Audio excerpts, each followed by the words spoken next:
In the previous video, I've started talking about the layers of the gamelan. So if you missed that, just watch part 1 first so that you know the background and the layers that I'm talking about. The music is made up of interlocking layers. Each layer is played by a different instrument. The layers are usually based on a core melodic line called a balungan.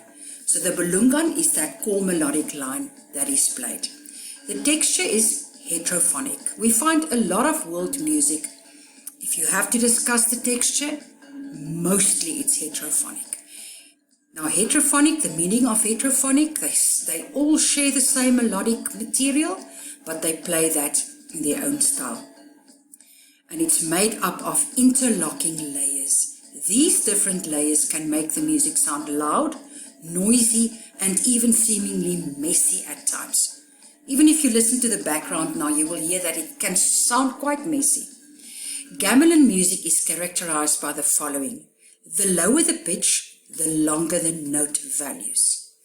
The highest layers are for virtuoso solo players playing shorter notes. The lowest gongs are often played by beginners. Now that is what I said in the previous video. That is why everybody in the village can join, whether they're beginners or whether they are masters of the instruments. There will be an instrument that they can play. So the longer note values played by the lower pitches, and the lowest gongs are often played by the beginners.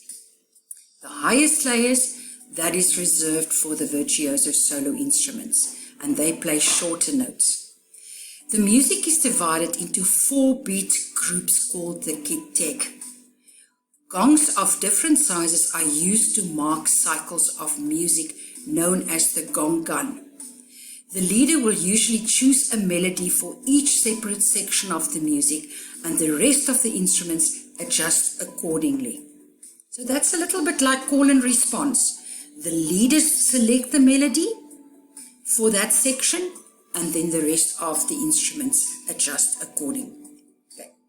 Also with the tempo and the beat, they can adjust that. Now it's very important that you can be able to name the different groups. Balungan Instruments, Group 1.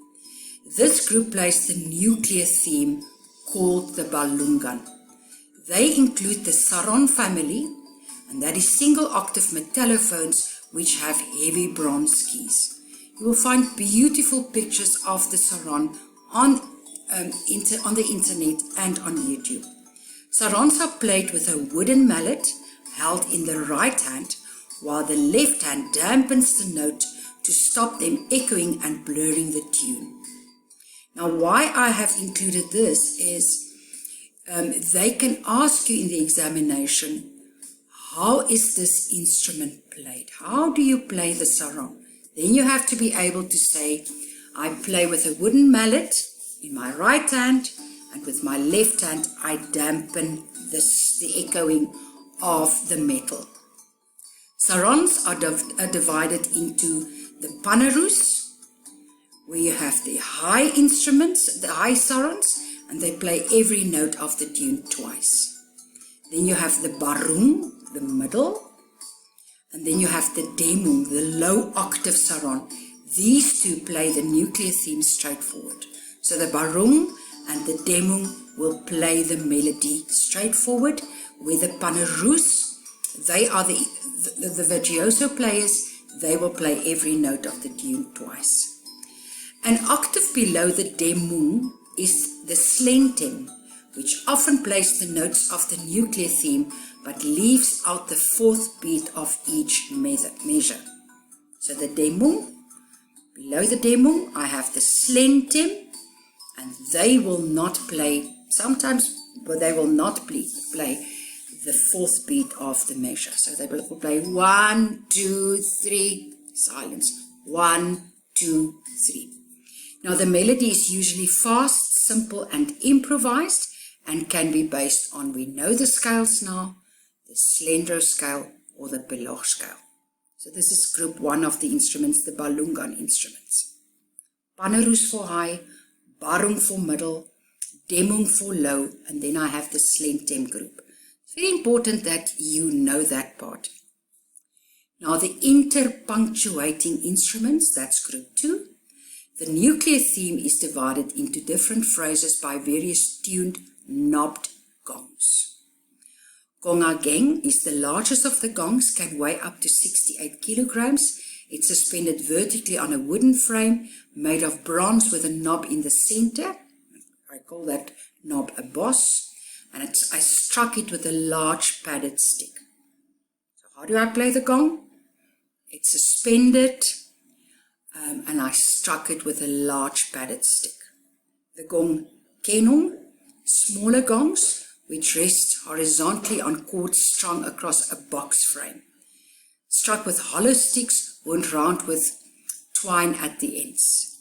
Kempiang is a pair of small high-pitched horizontal gongs, and ketuk is a pair of flatter gongs which have a sound that is immediately dampened. Its name describes the sound ketuk, ketuk. Gamelan music is divided into measures of 4 beats. Each group of 4 beats is called a ketek. We've done that on the previous slide, and it's rather like 1 bar of Western music. In Gamelan music, the 4th beat of the ketek is considered to be the strongest, whereas in music, the 1st beat is the strongest. So that's quite interesting to know. Group 3, the Panerusan Instruments, they love to ask this in the examination as well. We saw that on the question on the previous slide. The purpose of this instrument of the group is to play a melody based on decorations and embellishment of the nuclear theme. The gender, these instruments have thin bronze keys suspended in a frame over bamboo resonators. The disc-headed sticks are held in both hands and the keys are dampened by the thumbs. It has a range of 2.5 octaves, so that's quite a huge range. And it's divided into Gender Panerus, the highest one again, and the Gender Barung, the lowest. The Bonang is a set of gong chimes, sets of knobbed gong kettles, rested on cross cords stretched over a single frame, each with a range of 2 octaves.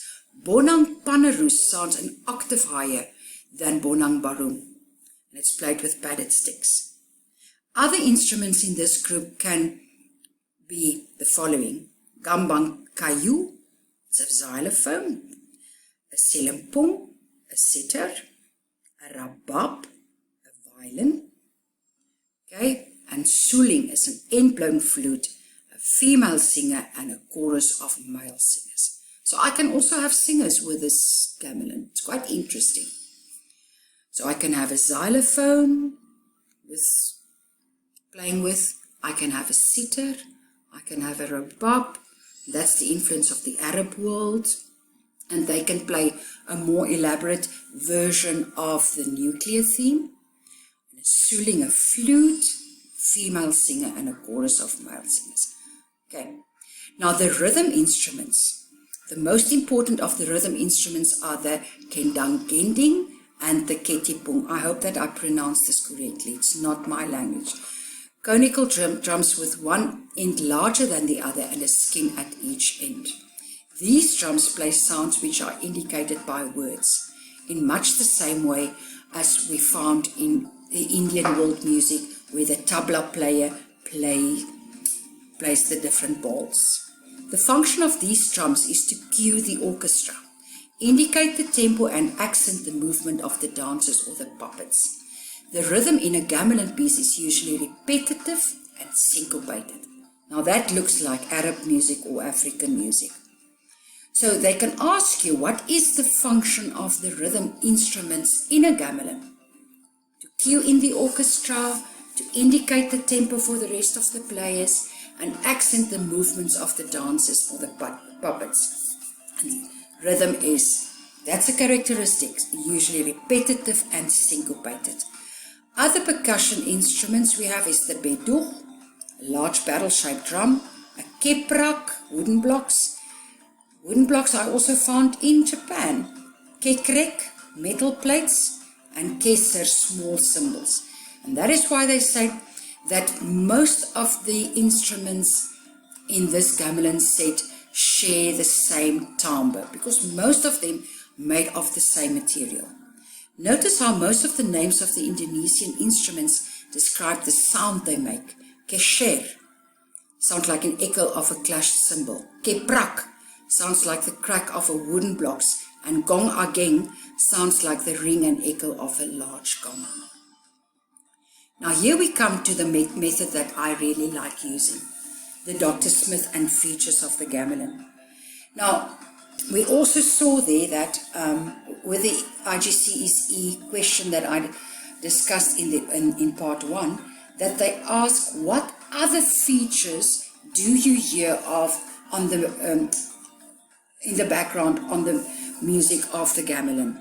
The dynamics we said in this video, it can be loud and busy, usually associated with festivals. The drums and louder instruments are used. Soft playing for intimate gatherings with soft singing. Devices, gong gong, repeated cycles. Each cycle ends with a loud gong. Metallophones are played with detached articulation, so it's detached. Okay? And I even dampen the sound. Drums used to control the tempo. That's quite important. The rhythm, it's complex polyrhythms. They can play at religious events. It's repetitive and cyclic. Respect. Never step over instruments and bow before starting to play. Now this you can't hear if they play the music. That's just your background. But if you hear drums playing and they control the tempo, that is a very good answer there. The structure, if I have repeating cycles, structure is something that you can hear. The slendro or the pelog scales you can also hear, because that is the scale that they use. Shows, they use it for puppet plays, and it's sacred. Players consider the gamelan to have spiritual powers. The melody is something that you can hear, played heterophonically on metallophones and tuned gongs. Multipart, the texture in which the highest pitch instruments play at a faster rhythmic rate. So that's multipart. The instruments that I have, metallophones, the gongs, the drums, the rebab, suling, and I can have female and male voices. Interpunctuation instruments. I have gongs marking the gong gong, and I have kiteg. And I know that I have interlocking parts. The texture is heterophonic. The tempo can vary, and I can speed up or slow down, and the drums will help me to control the tempo. I have a contrast in timbre. Contrast, most of the instruments, they share the same timbre, but if I add the other tone colors, I can have a contrast. The tradition is orally. The tuning is unique to one set and cannot put different sets together. I can't do that. And the melody is based on the slendro and the pelog scale. So most of your answers you will get here. If they ask you how I play this instrument, that we have on the previous slides. If they want you to discuss any of the previous ones, like the rhythm instruments or the Panerusan instruments,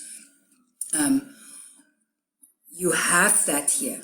So it is easy to have this. The Panerusan instruments I have, the interpunctuation instruments you can discuss, the Balungan instruments. Because what they asked in a previous question paper was, how is sound produced on these instruments? So they will give you an exact instrument to discuss for 3 marks. Describe how the Panerusan instruments are used in this extract. And I know how the Panerusan instruments are used. Use technical words for your answer. And what other features of this extract are typical of gamelan music? I always tell my students, do not try to fit everything in. Just discuss the things that you can hear. And if you go to your Dr. Smith method, you will definitely have things that you can add for 4 marks. Do not try to put everything on your page. It's not going to help you. Good luck with your examination.